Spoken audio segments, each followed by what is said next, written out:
అందరికీ నమస్కారం. శ్రీ శ్రీ శ్రీ ఆచార్య ప్రబోధానంద యోగీశ్వరుల వారికి, జగద్గురు అయిన శ్రీకృష్ణ భగవంతునికి నమస్కరించుకుంటూ ఈరోజు త్రైత సిద్ధాంత భగవద్గీతలోని కర్మయోగము అనే అధ్యాయంలో 34వ శ్లోకం గురించి వివరించి తెలుసుకుంటున్నాం. ఈ త్రైత సిద్ధాంత భగవద్గీతలోని శ్లోకాల యొక్క వివరము, ఏ శ్లోకము దేని గురించి వివరించి తెలియచేయబడింది, ఇది బ్రహ్మయోగముక, ఇది కర్మయోగముక, ఇది భక్తి యోగముక అని ఎంతో వివరంగా వివరించి తెలియజేశారు. కాబట్టి ఏ యోగమునకు ఏ విశిష్టత కలిగి ఉన్నది అని మనం ఎంతో విజ్ఞత కలిగి ఇక్కడ మనం పరిశీలించి చూస్తేనే అర్థమవుతుంది. ముందు శ్లోకంలో ఒకలాగా చెప్పారు, ఈ శ్లోకంలో ఇంకోలాగా చెప్తున్నారు అని మనకి సందేహం రావచ్చు. కానీ ఆ సందేహాలన్నీ ఈ భగవద్గీతలోనే మనకి సంపూర్ణంగా సందేహ నివృత్తి అనేది కలుగుతుంది. కాబట్టి ఎంతో శ్రద్ధతో మనం భగవద్గీతని పరిశీలించి తెలుసుకోవాలి. ఈరోజు కర్మయోగము అనే అధ్యాయంలో 34వ శ్లోకం గురించి వివరించి తెలుసుకుందాం. ఇంద్రియస్యేంద్రియస్యార్థే రాగద్వేషౌ వ్యవస్థితౌ తయోర్నవశమాగచ్ఛేత్తౌ హ్యస్య పరిపంతినౌ. ఈ శ్లోకము యొక్క వివరణ బ్రహ్మయోగము గురించి తెలియజేశారు. భావము: ప్రతి ఇంద్రియ విషయమునందు రాగద్వేషములు ఉన్నవి.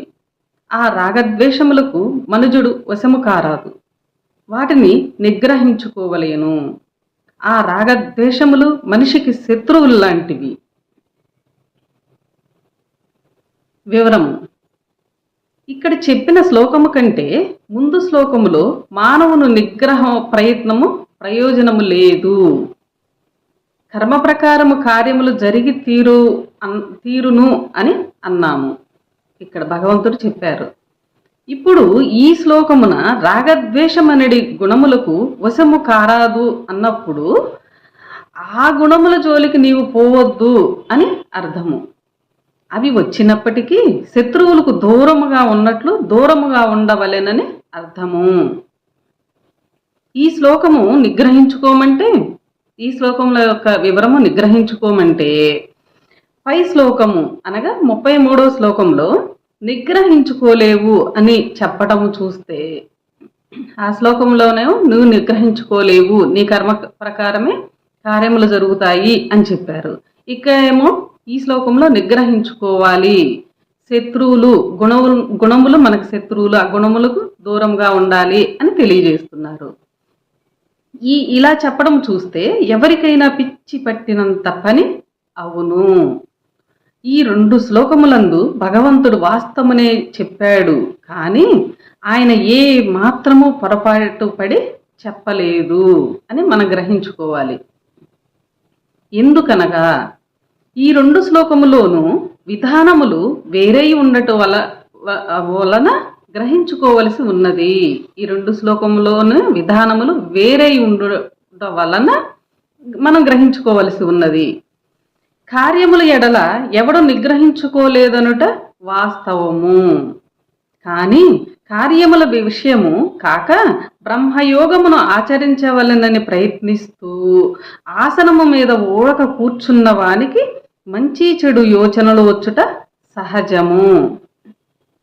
ఆ సందర్భములో యోచనల రూపంలో వచ్చు గుణములను తప్పక నిగ్రహించుకోవలేను. అట్లు నిగ్రహించని ఎడల అది బ్రహ్మయోగము కాజాలదు. శరీరమందు ఏ ఒక్క గుణము పనిచేయనప్పుడే బ్రహ్మయోగము అవును. బ్రహ్మయోగ భ్రష్టత్వమునకు లోపల రగులు గుణములే కారణములు. బ్రహ్మయోగికి మాత్రము రాగద్వేషములు మొదలగు గుణములన్నీయు పరమ శత్రువులతో సమానము.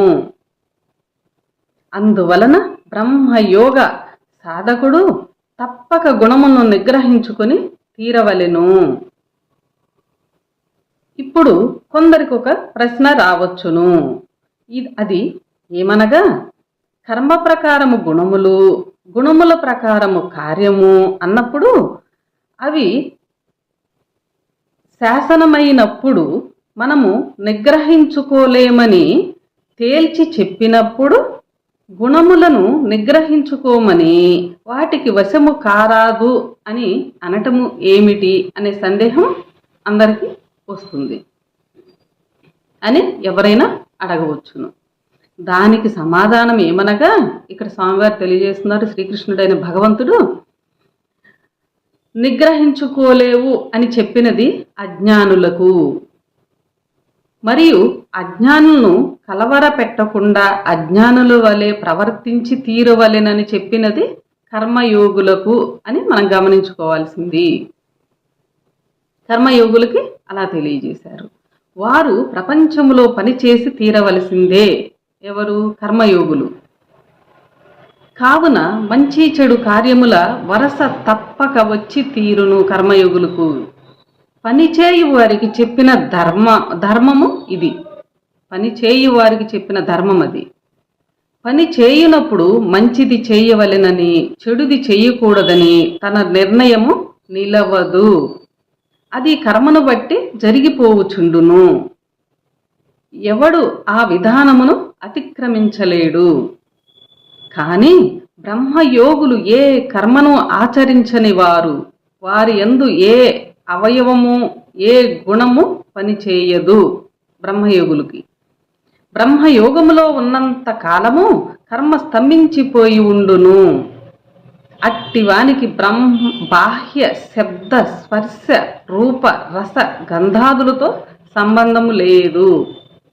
అందువలన కర్మయోగులు కాని మిగతా వారు కాని కార్యబద్ధులైనట్లు బ్రహ్మయోగులు కారు. కర్మయోగులు కార్యములు చేయవలసి ఉన్నది. జ్ఞానము తెలిసిన వారికి కర్మ ప్రకారము కార్యములు ఏమైనా చేయవలసి ఉన్నది.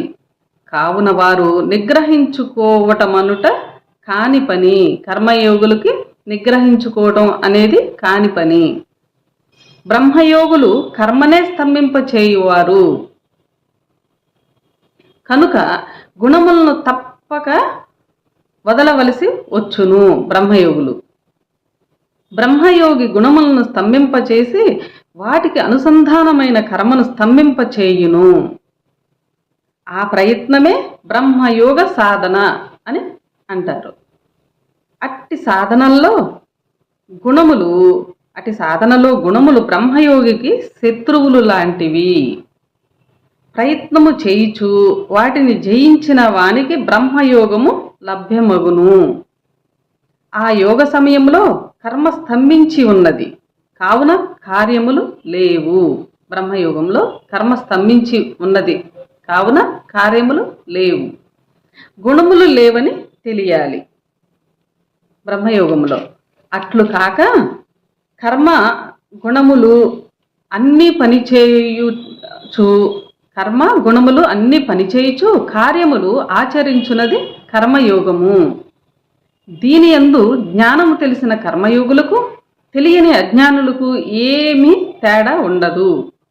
వారికి కర్మరీత్యా గుణములు రీత్యా కార్యమును సూత్రము వర్తించును. వారికి కర్మరీత్యా గుణముల రీత్యా కార్యమన్న సూత్రము వర్తించును. కావున వారు కార్యమును నిగ్రహించలేరని తెలియాలి. కర్మయోగము వేరని బ్రహ్మయోగము వేరని తెలిసినప్పుడే నిగ్రహించలేని వారు వేరని నిగ్రహించువారు వేరని తెలియను. ఈ రెండిటికి భేదము అప్పుడు తెలుస్తుంది. బ్రహ్మయోగం వేరు, కర్మయోగం వేరు. బ్రహ్మయోగం విధానం వేరు, కర్మయోగం విధానం వేరు అని తెలిసినప్పుడే ఈ విధానం తెలిసినప్పుడే ఈ రెండిట్లోని భేదము తెలియను. పనులు చేయువారు నిగ్రహించలేరు. ఇక్కడ నిగ్రహించువారు వేరని తెలియను, పనులు చేయువారు నిగ్రహించలేరు. బ్రహ్మయోగులు మాత్రము నిగ్రహించవలసి ఉన్నదని తెలియచున్నది ఈ శ్లోకంలో. కర్మయోగులేమో గుణములను నిగ్రహించలేరు. బ్రహ్మయోగంలో మాత్రం గుణములను నిగ్రహించుకొని ఉన్నప్పుడే అది బ్రహ్మయోగం అవును. ఈ రెండిటికి వ్యత్యాసములు తెలియాలంటే ఇంకా రాబో శ్లోకంలో ఇంకా కొంత వివరంగా మనం తెలుసుకుందాము. అందరికీ నమస్కారము.